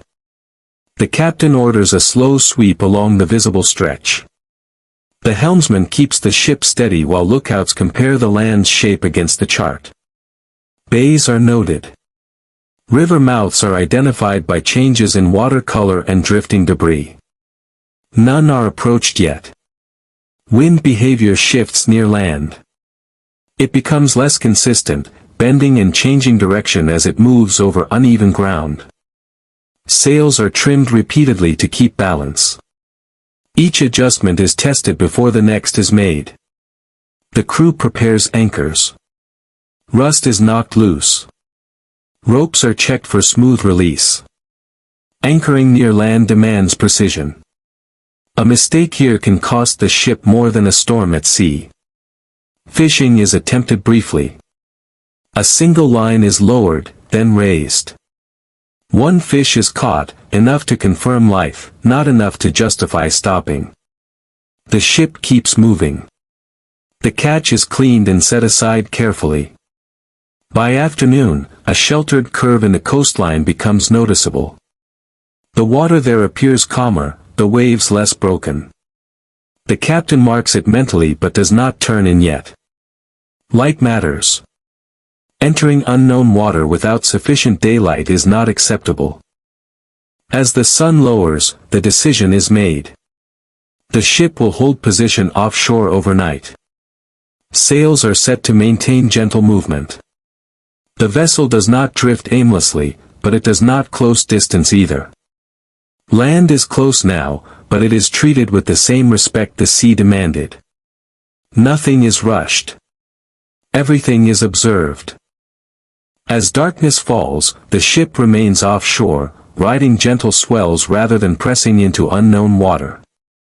Lanterns are kept low. Bells are rung softly at intervals. The crew maintains full watch. Land nearby changes the rules of the night. Sounds carry differently now. Waves break faintly somewhere ahead. Wind shifts without warning. The ship adjusts continuously, maintaining position without anchoring. Anchors are held in reserve. Dropping them blindly risks fouling on unseen rock. Below deck, the mood remains practical. Meals are eaten quickly. No one sleeps deeply. Rest comes in turns. The captain remains awake, moving between deck and chart, measuring time and drift. A lookout reports distant firelight on shore. It appears briefly, then disappears. No assumptions are made. Fire can mean settlement, camp, or nothing at all. The ship does not respond. Through the night, depth soundings are taken repeatedly. The numbers remain stable. The ship holds its distance successfully. This is not idle waiting. It is controlled positioning. By early morning, the wind steadies. The eastern sky begins to pale. The crew prepares quietly for movement. Ropes are cleared. Sails are checked. Anchors remain secured. The ship has passed the night without incident. No rock struck. No unexpected currents encountered. The coast has been respected. As first light spreads, land becomes clearer. Shapes sharpen. Details emerge. The captain prepares to act. At dawn, the ship turns deliberately toward the sheltered curve identified the previous day. The approach is slow and angled, allowing for immediate correction if depth changes unexpectedly. The lead line is used constantly now, each reading guiding the next movement. The water grows calmer as the ship enters the bay. Waves lose their force. The hull responds with smoother motion. The helm becomes lighter. This is confirmed safety, not assumed. Anchors are prepared but not dropped immediately. The captain orders one final sweep across the bay, checking for submerged hazards. Only when depth readings remain consistent does he give the signal. The anchor drops cleanly. Rope pays out smoothly. The ship settles without strain. The hull turns gently with the current, then holds. Work begins immediately. Sails are furled. Lines are secured. Lookouts remain posted. The crew does not disembark yet. First, the ship must be made safe. Fresh air carries new smells, earth, vegetation, smoke faint and distant. The sea laps quietly against the hull. The voyage has not ended, but it has changed form. The ship rests now in controlled water, held by iron and rope rather than constant motion. The crew stands down gradually, one task at a time. Land has been reached without haste, without damage, without loss. The sea releases the ship not with ceremony, but with quiet permission. The order to go ashore comes only after the ship is fully secured. 2 anchors hold steady. Lines are doubled. A final check confirms the hull is resting safely with the tide. Only then does the captain allow a small boat to be lowered. Going ashore is not escape, it is another operation. 4 sailors are chosen. Not the strongest, not the sickest, those steady on their feet and familiar with unfamiliar ground. Supplies are prepared carefully, empty water containers, a short list of trade goods, tools for repair, and a sealed letter of passage in case authority is encountered. The small boat is lowered smoothly. Oars dip into calm water. 1 sailor remains aboard to manage the line while the boat moves away from the hull. The distance between ship and shore closes slowly. No one rushes. Shallow water hides rocks as easily as it offers landing. As the boat reaches the beach, 1 sailor steps into the water first, testing depth and footing. He signals. The others follow. The boat is pulled clear of the surf and secured above the tide line. Only then do they stand and look inland. The shore is quiet. Low vegetation. A narrow path worn by repeated use. Signs of people exist, but no one approaches yet. The sailors move inland just far enough to confirm safety, then stop. Exploration is limited. The ship remains the priority. After an hour, the boat returns with news. The bay appears unused but passable. Fresh water is available upstream. No immediate danger observed. The captain listens, then gives the next order. More boats will go ashore tomorrow. Today's work was reconnaissance, not arrival. The following morning begins early. Empty barrels are lowered into the boats carefully, one at a time, secured so they do not shift. Fresh water is valuable, but bringing it aboard incorrectly can cause more damage than scarcity ever did. On shore, the sailors move in pairs. 1 fills, 1 watches. The stream is shallow but steady, its water clear and cold. Containers are filled slowly to avoid stirring sediment. Lids are sealed immediately. No container is left open. Back aboard the ship, the barrels are lifted carefully and placed in designated positions. The old water is not discarded yet. It remains as reserve until the new supply is confirmed safe. Taste tests are done cautiously. No one drinks deeply at first. The captain orders ration calculations revised again. The numbers improve slightly. The margin of safety grows. No one celebrates. Better numbers simply allow steadier work. While water is transferred, others scrub the deck. Salt and grime are removed where possible. Ventilation below deck improves as hatches are opened. Bedding is aired again. Illness has not returned, and the crew intends to keep it that way. The ship remains busy all day. The rhythm shifts from survival to maintenance. The sea remains calm, the bay stable. Work continues until daylight fades. Fresh water has been secured. The voyage has gained time. With the ship safely anchored, repairs begin immediately. Damage that was tolerable at sea becomes unacceptable near land. The crew identifies worn rigging, stressed planks, and fittings weakened by storm and travel. Ropes are replaced section by section. Sails are lowered, spread, and patched where needed. Wooden pins are tapped loose and reset. Tools come out in full, used efficiently, then returned to storage. Below deck, damp areas are addressed. Water that seeped in during storms has left stains and soft spots. These are dried and reinforced. Nothing is rebuilt completely, but everything is stabilized. On shore, a small fire is lit away from vegetation. Tar is warmed carefully.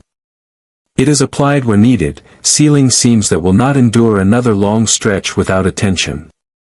The work continues through the afternoon.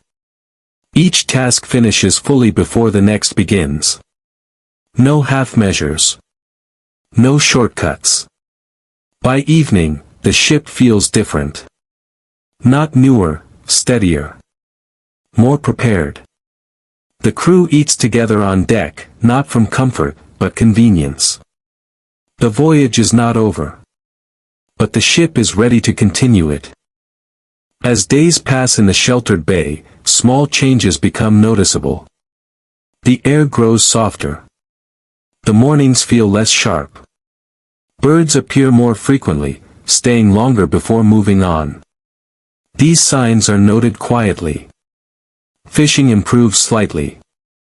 Nets bring up more than before. Nothing abundant, but enough to supplement stores. The cook prepares fresh food carefully, not wasting what the sea now offers. On shore, vegetation shows early signs of growth. New shoots among older growth. Damp earth warming under longer daylight. These details matter. They signal timing.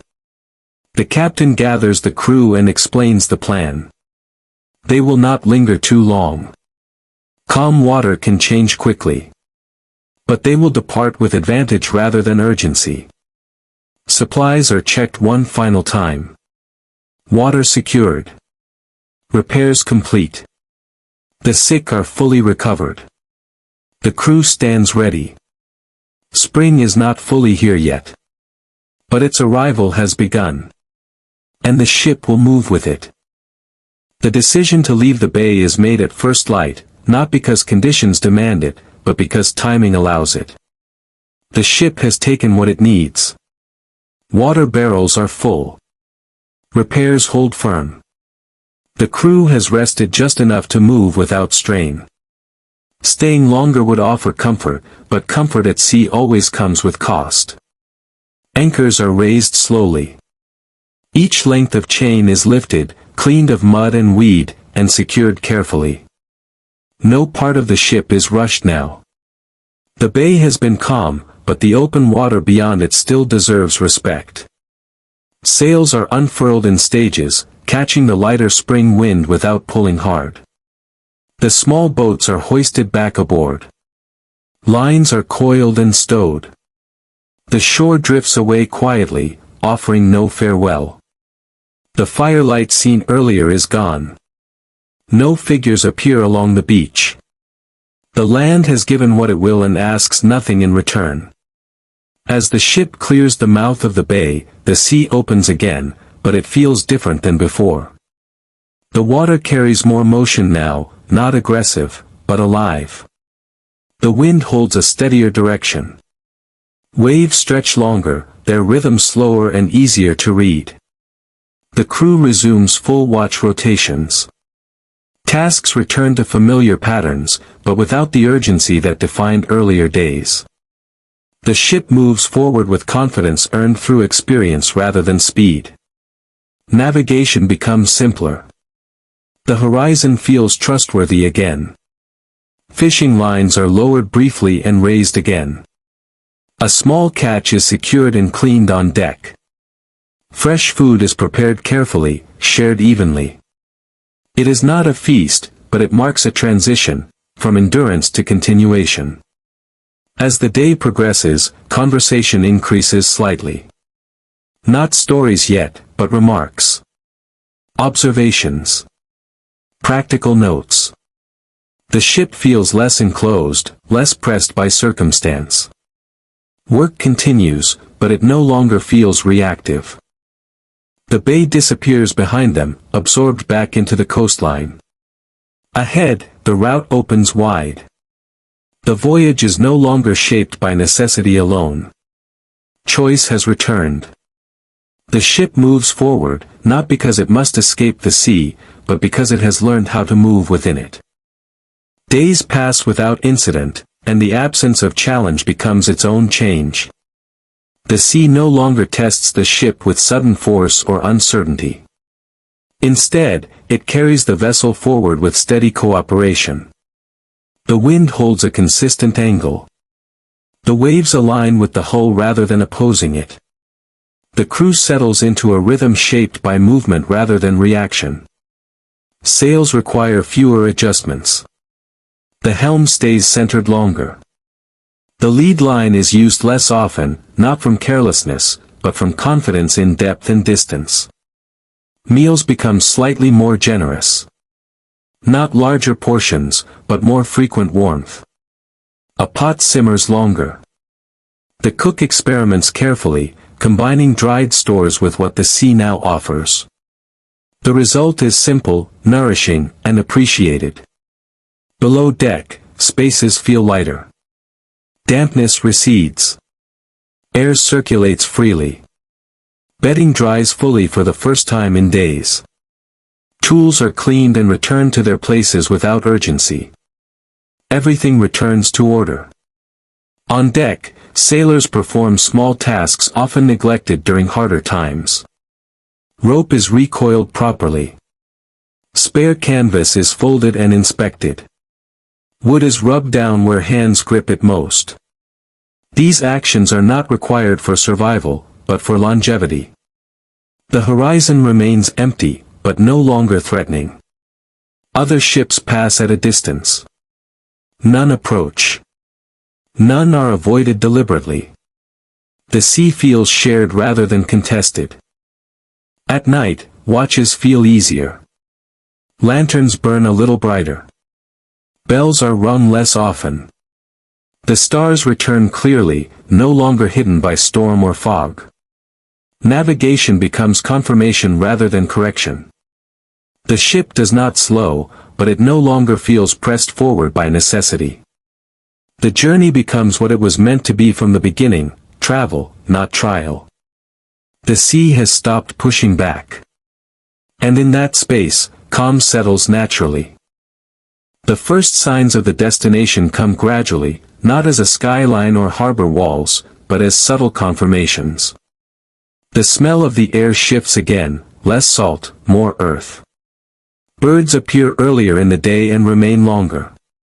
Debris in the water looks fresher, closer to origin. Charts are consulted again, this time with confidence. Distances align.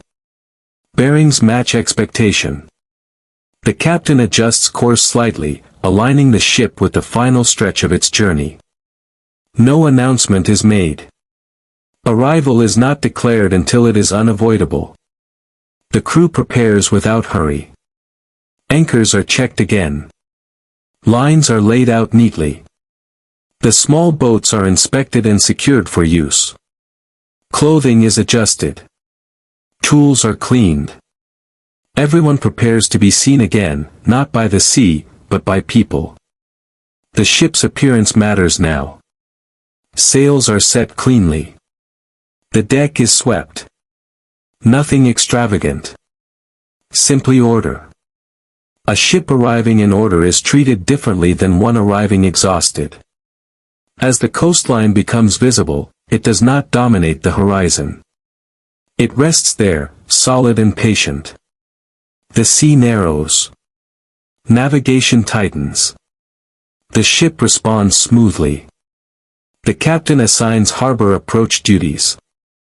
Lookouts double. The helm is manned continuously. Bells are rung again, not for warning, but for coordination. The sea carries the ship forward one final time, then begins to release it. Waves soften. Wind bends around structures unseen but expected. Arrival is no longer an idea. It is a process unfolding step by step. The ship enters the harbor without ceremony. No horns sound. No crowd gathers immediately. The water inside is calm, controlled by walls built long before this voyage began. The sails are furled. Speed drops to nothing but drift. Anchors are dropped gently. Lines are thrown and secured. The hull settles into stillness for the first time in many days. The ship no longer moves beneath your feet. Work continues even now. Cargo is inventoried. Supplies are marked. The sick are checked once more. No one rushes ashore. The ship must be fully secured before anything else happens. Only when everything is in place does the captain allow the crew to stand down. Some sit on deck. Others remain at their posts. Everyone feels the same change, the sea is no longer holding them. The journey has ended not with excitement, but with completion. Every action that brought the ship here has already happened. Nothing more is required. The sea rests beyond the harbor walls, wide and indifferent, already moving on to the next story. And the ship, having done its work, rests as well. The harbor does not wake suddenly.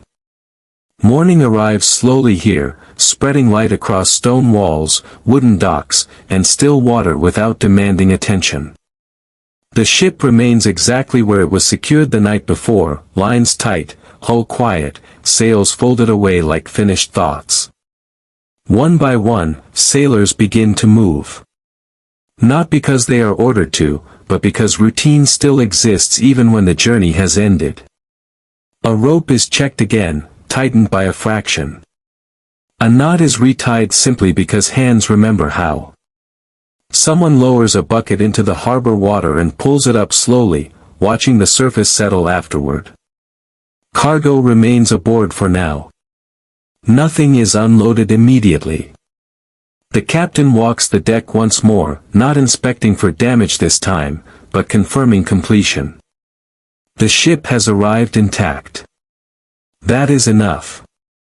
On the dock, sounds begin to form, footsteps on wood, distant voices, the creak of carts being pulled into place. The harbor is alive, but unhurried. No one rushes toward the ship. Arrivals are common here.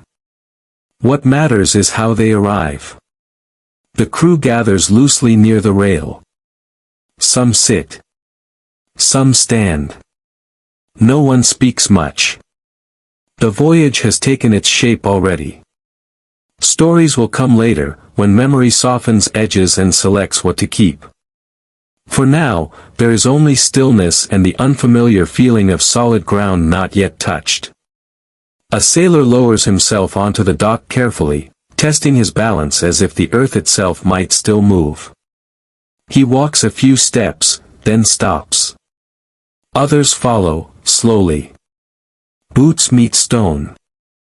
The sensation is strange after so long, weight without response, motion without sway. On board, the cook prepares a final meal from the ship's stores. Not because it is needed, but because it completes the pattern. Warm food is passed along one last time, eaten without urgency. Cups are emptied. Utensils are cleaned and put away. The ship has nothing left to ask. As the sun rises higher, light finds every surface, the hull's worn planks, the faded rope, the patches stitched into canvas during storms long past. These marks remain. They are not hidden. They are proof of distance traveled. Harbor officials arrive eventually. Papers are checked. Names are exchanged. Formalities proceed calmly. The captain answers questions clearly, briefly. The ship's journey is recorded in ink now, not motion. When the work is done, the crew disperses naturally. Some head into the town beyond the docks. Others remain nearby, unwilling to step too far away yet. The ship feels like an anchor still, holding them in place. The sea beyond the harbor walls continues moving, unseen but present. Waves strike stone gently. The tide shifts. It does not care that this journey has ended. It never does. And that is the quiet truth sailors understand better than most. Voyages do not conclude because the sea allows them to. They conclude because people decide to stop moving. The ship rests now, no longer defined by wind or current.